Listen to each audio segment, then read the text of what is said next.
Baiklah, Assalamualaikum warahmatullahi wabarakatuh. Sebelumnya, perkenalkan nama saya Nabila Ananda Krisdayanti dengan NIM 1923-1080 dari Prodi Pendidikan IPADE, mata kuliah Konservasi Sumber Daya Alam. Dalam video kali ini, saya akan menjelaskan mengenai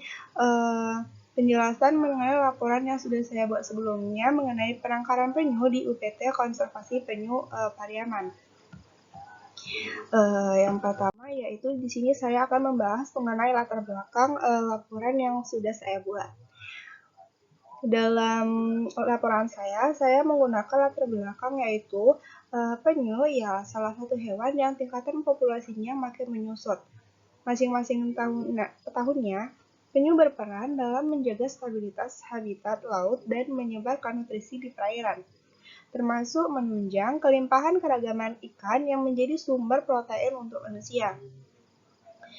Selanjutnya, penyu sudah terdaftar dalam catatan Appendix 1 Kesepakatan Perdagangan Internasional Flora serta Fauna Spesies Terancam atau Convention on International Trade of Endangered Species.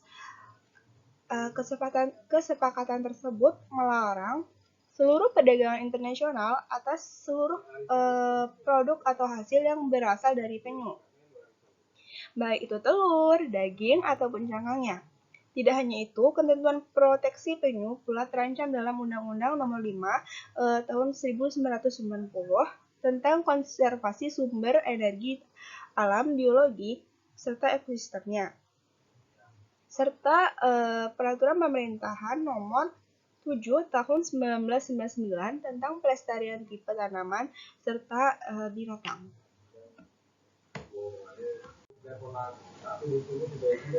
Baiklah. Selanjutnya, tujuan penulisan yang saya buat dalam laporan yaitu yang pertama untuk mengetahui upaya pelestarian penyu yang dilakukan oleh UPT Konservasi Penyu Pariaman.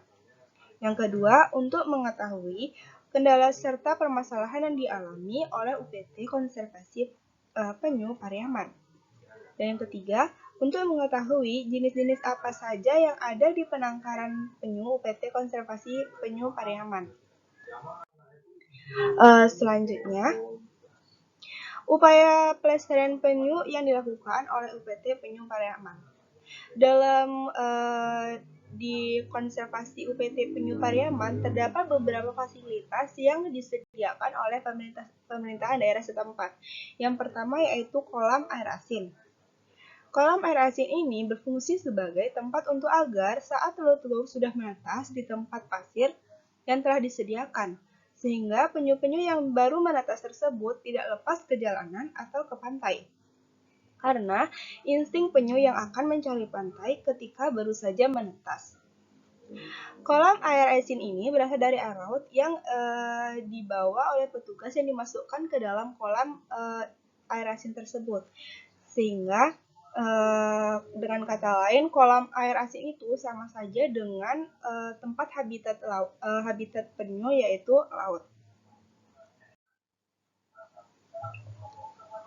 Selanjutnya yaitu fasilitas yang disediakan oleh pemerintah daerah, tempat penetasan telur penyu. Tempat untuk menetaskan telur-telur penyu yang terdapat pasir yang diambil dari pantai, sehingga pasir tersebut memiliki suhu dan juga kelembapan yang sama dengan pantai tempat penyu menetas. Pasir tersebut digali dengan kedalaman sekitar 30 cm, 40 cm, dan juga 50 cm. Namun menurut petugas di sana mengatakan bahwa presentasi keberhasilan yang terjadi penetasan telur itu hanya sekitar 90% pada kedalaman 30 cm. Selanjutnya yaitu tempat penyimpanan makanan penyu. Tempat penyimpanan makanan penyu tersebut setiap harinya, penyu-penyu tersebut diberi makanan berupa ikan, udang, dan lain-lain. Makanan penyu tersebut disimpan di freezer agar awet dan tetap segar ketika akan diberikan kepada penyu-penyu yang terdapat di penangkaran penyu tersebut. Selanjutnya yaitu fasilitas yang disediakan tempat penangkaran penyu. Tempat-tempat tersebut tuh berupa bak-bak untuk tempat hidup penyu, yaitu tempat penangkaran penyu. yang diisi oleh air laut agar sama dengan habitat asli dari penyu tersebut. Dalam masing-masing bak tersebut, satu jenis macam penyu saja yang ukurannya cukup besar diperkirakan sudah mencapai usia tua. Dan selanjutnya yaitu tempat bak-bak yang ditempati oleh anak-anak penyu yang baru saja menetas. Selanjutnya, kendala serta permasalahan yang dialami oleh UPT Konservasi Penyu Pariaman.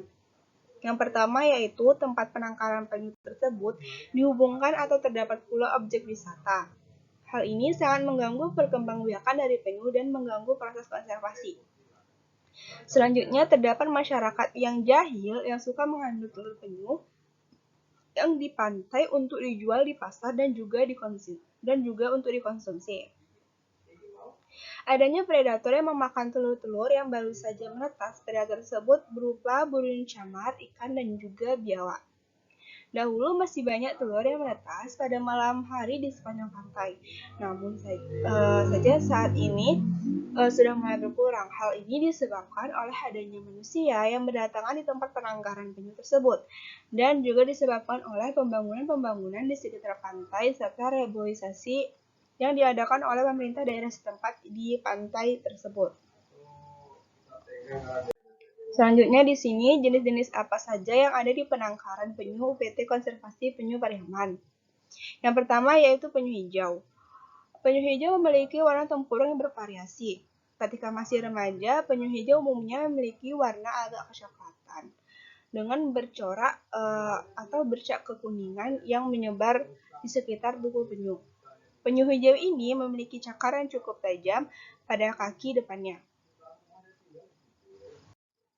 Baiklah, selanjutnya jenis penyu lekang. Populasi penyu lekang di Indonesia terus menyusut sebab diakibatkan oleh sebagian aspek alam serta predator. Aktivitas manusia ialah salah satu ancaman terbanyak terhadap populasi dari penyu tersebut, seperti polusi serta pencemaran di laut, penambangan pasir secara ilegal, serta pembangunan di daerah pesisir, dan juga perdagangan secara ilegal, serta mengkonsumsi langsung daging serta telur. Selanjutnya yaitu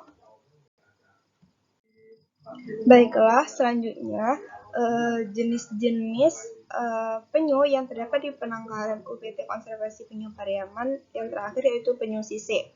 Penyu sisik ini diketahui terdapat di sebagian tempat disebut dengan beberapa macam sebutan, yaitu penyu ganteng, penyu kembang, penyu katungkara, uau, ataupun kadang-kadang disebut sisik saja.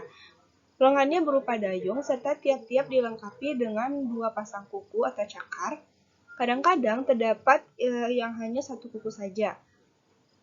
Tengkorak kepala bagian depan anterior kecil serta wujud rahang atas semacam sebuah paruh yang bengkok serta kecil.